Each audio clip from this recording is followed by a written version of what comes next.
Nós não podemos nos culpar pelas guerras que nossos pais começaram. Às vezes a melhor coisa a fazer é simplesmente se afastar. E aí, camada, eu sou o Gustavo Domingues, também conhecido como Rei Grifo, e hoje estou aqui para falar sobre A Longa Viagem a um Pequeno Planeta Hostil, da Beck Chambers, lançado no Brasil pela Darkside. Esse livro originalmente ele saiu em 2015, lá fora, e ele foi feito através de um financiamento coletivo, e isso é muito interessante. Mas aqui no Brasil ele foi lançado em 2017, no ano passado, com tradução da Flora Pinheiro pela Darkside. Inclusive, eu tenho que parabenizar a Darkside, que fez um serviço excelente nesse livro. Eu achei que a tradução ficou boa, a revisão ficou excelente. Então, nós temos que parabenizar quando é muito bom. E para variar, o cuidado gráfico do livro é excepcional. A capa, a parte interna, o livro é absurdamente belo. E essa capa é bem mais legal que a capa original. A capa original é só uma nave, parece capa de livro de ficção científica genérico. Esse aqui, uma capa mais interessante, né? Mais apelativa. Muito bem, A Longa Viagem a um Pequeno Planeta Hostil é um livro que o título é absolutamente honesto. É isso que acontece. É a longa viagem a um pequeno planeta hostil. O livro é narrado por múltiplos personagens, na realidade. Todos eles são tripulantes de uma nave. Ela é uma nave muito interessante, que é uma nave que ela fura buracos de minhoca, digamos assim. Ela cria estradas hiperespaciais. Porque para viajar de uma galáxia a outra, de um local até outro, você viajar, mesmo que você viaje na velocidade da luz, a medida seria em anos-luz, né? Que seriam anos viajando na velocidade da luz para atingir cada local. Então, quem tem tempo para esse tipo de coisa? Então eles criam espaços hiperespaciais, são meio que buracos de minhoca que dobram a dimensão. Então você entra num lugar e sai em outro. Normalmente demora um tempo dentro da estrada hiperespacial, dentro daquela dimensão, mas mesmo assim é questão de horas ao invés de anos viajando, né? Esse livro ele foi uma imensa surpresa positiva para mim. Eu me diverti demais com ele. Eu achei ele muito, muito bom. E a impressão que eu tive, assim, cá entre nós, não é um defeito que eu achei, porque eu até gosto muito, é que a Beck Chambers, ela jogou Mass Effect, gostou muito e falou, nossa, podiam escrever um livro muito bom sobre Mass Effect. Vou fazer isso.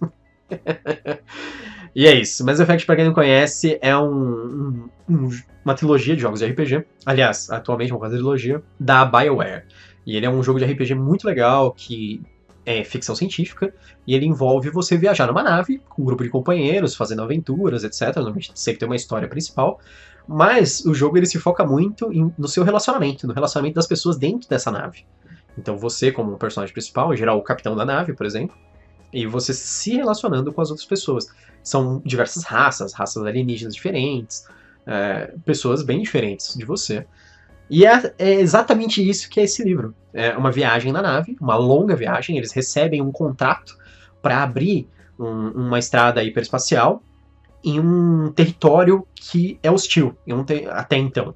Ele é um território que está sofrendo uma guerra civil, e existe um grupo chamado ACG, que é a Comunidade Galáctica, é como se fosse uma ONU galáctica das raças mais poderosas, que elas criam um grupo pacificador. Eles estão intervindo na guerra civil nesse território, que é o território dos Toremes, e existe um planeta com um dos clãs dos Toremes. Os clãs dos Toremes, eles guerreiam entre si, e um dos clãs ele fez uma aliança com a ACG, que é a Comunidade Galáctica.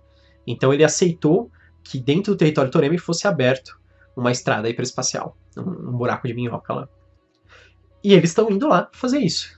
Essa nave está viajando para lá. Nós vemos principalmente a história pela visão da Rosemary. Rosemary, ela é uma personagem humana que ela acaba de ser aceita na nave. Ela é uma nova funcionária. Ela vai fazer a parte burocrática da nave. Eles falam que ela é uma guarda-livros.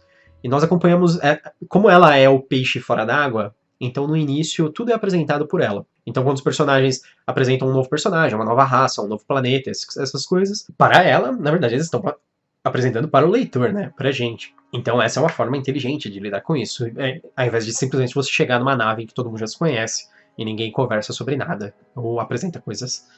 Então você fica boiando na história. Então a nave pega esse contrato e ela começa uma longa viagem, porque ela tem que viajar de forma normal, ela pula até o portal mais próximo daquela região dos Toreme, e depois ela vai viajar na raça, assim, vai viajar pelo espaço até lá. E eles falam que vai demorar um padrão é tipo uma unidade como se fosse um ano, só que é maior que um ano, na verdade. Eu não sei qual é eu acho que 5 anos dão 3 padrões, eles falam.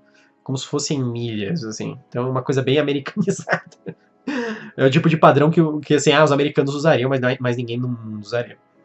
E eles vão demorar um padrão, digamos assim, para viajar até este planeta, que é o planeta hostil, que é onde tem esse clã guerreiro dos Toremes, que está guerreando contra outros clãs. Nesse meio tempo, eles vão fazer diversas paradas, eles param para fazer abastecimento de suprimentos, uma série de coisas, são atacados por piratas, tem muita coisa interessante acontecendo ao longo da viagem. Então é uma longa viagem mesmo, bastante aventura, bastante coisa interessante. Tem planeta não hostil, que eles só chegam, param para comprar alguma coisa, tem uma interação interessante com outras raças alienígenas. Então, nossa, ele é um livro excelente. Ele é um livro que eu acho, assim, fenomenalmente bem escrito. E a Beck Chambers, ela faz uma coisa que bons autores de fantasia fazem. Ela faz uma construção de mundo fantástica. Assim, as raças, quais são as diferenças delas para os seres humanos, quais são as raças mais poderosas da comunidade galáctica, porque os humanos não são uma das raças mais poderosas. Não são eles que dominam. Existem outras 3 grandes raças. Quais são as características interpessoais dessas raças? E tudo, assim, a tecnologia que elas usam, o que elas comem. Tem muita coisa legal. Esse é um livro de ficção científica. Beleza, ele não é hard sci-fi, ele não fica explicando longamente como é que funciona uma determinada tecnologia, como funciona a tecnologia de abrir buracos negros e criar uma passagem permanente.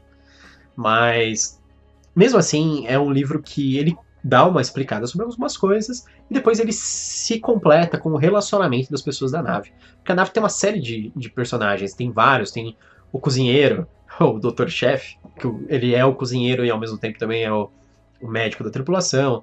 Tem o comandante, que é um outro humano. Na verdade, tem vários humanos na nave e tem alguns aliens só. Tem 3 aliens. E cada personagem tem uma coisa diferente, cada personagem tem histórias diferentes. Então, ao longo da história, na verdade, sempre tem uma história que é relacionada a algum personagem. Então isso ficou com uma cara de videogame pra mim. Porque se você for pensar dentro da narrativa, é um pouco exagerado. Você for pensar, nossa, aconteceu esse negócio tão importante com esse personagem justamente nessa viagem. Nessa viagem aconteceu uma coisa muito importante pra cada um dos personagens.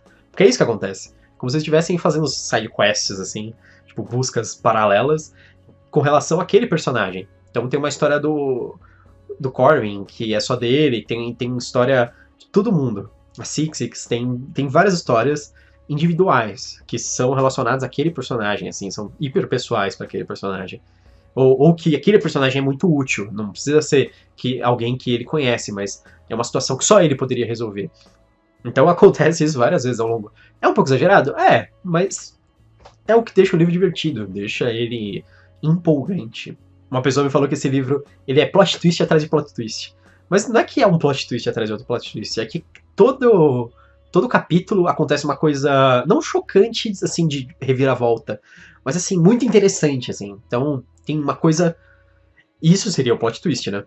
Isso não precisa ser só uma reviravolta da história, só alguém, esse cara é um traidor. Não, não é necessariamente isso. É só assim, nossa, então você na verdade é aquilo, sabe? É esse tipo de coisa. Né? Uma grande revelação. Não uma coisa que mude o padrão que a história está seguindo, ou a direção da história. Mas é um livro ótimo. Eu gostei muito desse livro. Desses livros recentes, safra nova de ficção científica, é um dos meus prediletos, apesar de eu não ter lido muito sobre muitos deles. É um livro hiper divertido, é um livro muito fácil de ler. Eu li ele em mais ou menos uns 3 dias, lendo à noite só, porque parecia que eu tava com pressa pra acabar o livro, mas eu não tava com pressa, que eu tava gostando pra caramba do livro, eu queria ler rápido. Então é isso. É um livro bem legal, eu com certeza recomendo. Espero que você tenha gostado do vídeo. Se você gostou, curte, se inscreve no canal. Eu sou o Gustavo Domingues e bem-vindo ao Canavial.